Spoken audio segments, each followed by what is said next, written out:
ಮೋದಿ ಅವರು ಬೀಸೋ ದೊಣ್ಣೆ ತಪ್ಪಿಸ್ಕೊಳ್ಳಿಕ್ಕೋಸ್ಕರ ಒಂದು ಭಾಷಣವನ್ನು ಮಾಡಿದ್ದಾರೆ. ಅವರು ಭಾಷಣ ಮಾಡೋ ಸಂದರ್ಭದಲ್ಲಿ ಅವರು ಯಥಾಸ್ಥಿತಿ ವಸ್ತುಸ್ಥಿತಿಯಿಂದ ದೂರ ಹೋಗ್ತಕ್ಕಂಥ ಕೆಲಸ ಯಾವತ್ತೂ ಸಹ ಮಾಡಿದ್ದಾರೆ, ನೆನ್ನೆನೂ ಸಹ ಮಾಡಿದ್ದಾರೆ. ಅವರೇನಾದರೂ ನಿಜವಾಗ್ಲೂ ಸಹ ಈ ದೇಶದ ಪ್ರಧಾನಮಂತ್ರಿ ಜವಾಬ್ದಾರಿ ಇದೆ ಅನ್ನೋದು ಮಾಡಿದರೆ ಅವರು ಭಾಳ ಸ್ಪಷ್ಟವಾಗಿ ಹೇಳಬೇಕಾಗಿತ್ತು, ಟ್ರಂಪ್ ಅವರು ಹೇಳಿರೋದು ನಿಜಾನ ಸತ್ಯನ ಅಂತ ಹೇಳಿ. ಯಾಕಂತ ಹೇಳಿದ್ರೆ ಟ್ರಂಪ್ಗೂ ನಮ್ಮ ದೇಶಕ್ಕೂ ನಮ್ಮ ಇದು ಸಿಮ್ಲಾ ಅಗ್ರಿಮೆಂಟ್ ಏನು ಪ್ರಶ್ನೆ ಕೇಳಿದ್ರಿ, 1972 ಇಸ್ವಿ ಜುಲೈ 7ನೇ ತಾರೀಕು ಸಿಮ್ಲಾ ಒಪ್ಪಂದದಲ್ಲಿ ನಾವು ಸಹಿ ಮಾಡ್ತೀವಿ. ಅದರ ಸಿಮ್ಲಾ ಒಪ್ಪಂದದ ಪ್ರಕಾರ ಯಾವುದೇ ಬೇರೆ ರಾಷ್ಟ್ರಗಳು ಈ ದ್ವಿಪಕ್ಷೀಯ ಚರ್ಚೆಯಲ್ಲಿ ಭಾಗವಹಿಸಂಗಿಲ್ಲ, ದ್ವಿಪಕ್ಷೀಯ ಸಮಸ್ಯೆಗಳಲ್ಲಿ ಭಾಗವಹಿಸಂಗಿಲ್ಲ. ಅದು ನಾವೇ ತೀರ್ಮಾನ ಮಾಡ್ಕೊಳ್ಬೇಕಾಗತ್ತೆ, ನಾವೇ ಬಗೆಹರಿಸ್ಕೊಳ್ಬೇಕಂತೆ ಭಾಳ ಸ್ಪಷ್ಟವಾಗಿ ಹೇಳಿದ್ದಾರೆ. ಆದ್ದರಿಂದ ಇವೆಲ್ಲವನ್ನೂ ಸಹ ಮೀರಿ ಇವ್ರು ಮಾಡಿರೋದು ನೋಡಿದಾಗ ನಾವೆಲ್ಲೋ ಮಂಡಿ ಊರಿದ್ದೀವಿ ಅಂತ ಅನಿಸುತ್ತೆ.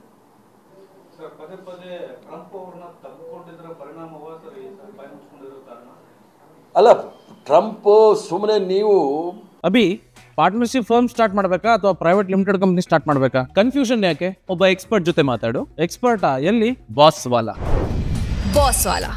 B the boss. ಫೋಟೋ ಅಬ್ ಕಿ ಬಾರ್ ಟ್ರಂಪ್ ಸರ್ಕಾರ ಅಂತೆಲ್ಲ ಹೇಳಿ ಬೇರೆ ರಾಷ್ಟ್ರದ ಚುನಾವಣೆಯಲ್ಲಿ ಪಾಲ್ಗೊಂಡು ಪ್ರಚಾರ ಮಾಡಿರ್ತಕ್ಕಂಥ ಏಕೈಕ ಪ್ರಧಾನಮಂತ್ರಿ ಅಂದರೆ ಅದು ನರೇಂದ್ರ ಮೋದಿ ಅವರು. ದುರಂತ ಅದು. ಆದ್ದರಿಂದ ಇದು ಆಗಿರೋದು ತಪ್ಪು ಒಪ್ಪುವುದಕ್ಕಿಂತ ಹೆಚ್ಚಾಗಿ ಏನಾಗಿದೆ ಅನ್ನೋದು ತಿಳ್ಕೊಳ್ಬೇಕು. ಹಲೋ,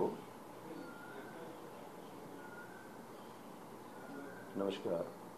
1-2 मिनट में फ़ोन करो, मीडिया है, 2 मिनट में.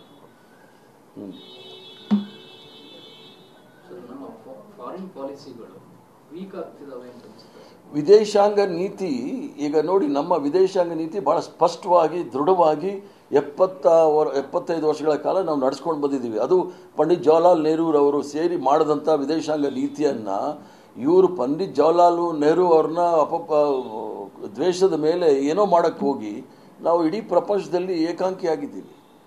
ಇದು ಎಲ್ಲೋ ಒಂದು ವಿದೇಶಾಂಗ ನೀತಿಯಲ್ಲಿ ಭಾಳಷ್ಟು ಹಿಂದೆ ಹೋಗಿದ್ದೀವಿ ಅಂತ ಹೇಳಿದ್ರೆ ತಪ್ಪಾಗಲಾರದು. ಯಾಕಂದರೆ ಭಾರತ ದೇಶದಲ್ಲಿ ಆಗ್ತಕ್ಕಂಥ ಘಟನೆ, ಪಾಕಿಸ್ತಾನದಲ್ಲಿ ಆಗ್ತಕ್ಕಂಥ ಘಟನೆ, ಇದ್ರ ಬಗ್ಗೆ ನಿರ್ಣಯ ತೆಗೆದುಕೊಳ್ಳೋದು ಅಮೆರಿಕದ ಅಧ್ಯಕ್ಷ, ಅಮೆರಿಕದ ಉಪಾಧ್ಯಕ್ಷ, ಅಮೆರಿಕದ ಸೆಕ್ರೆಟರಿ ಸ್ಟೇಟ್ಸ್ ಅಂತ ಹೇಳ್ತಾರೆ, ಅವ್ರು ತಗೊಳ್ಳೋದಾದರೆ ನಮ್ಮ ದೇಶದಲ್ಲಿ ಪ್ರಜಾಪ್ರಭುತ್ವ ಯಾಕೆ ಬೇಕಾಗಿದೆ? ಅದಕ್ಕೆ ಪ್ರಧಾನಮಂತ್ರಿ ಪಾರ್ಲಿಮೆಂಟ್ ಯಾಕೆ ಬೇಕಾಗಿದೆ?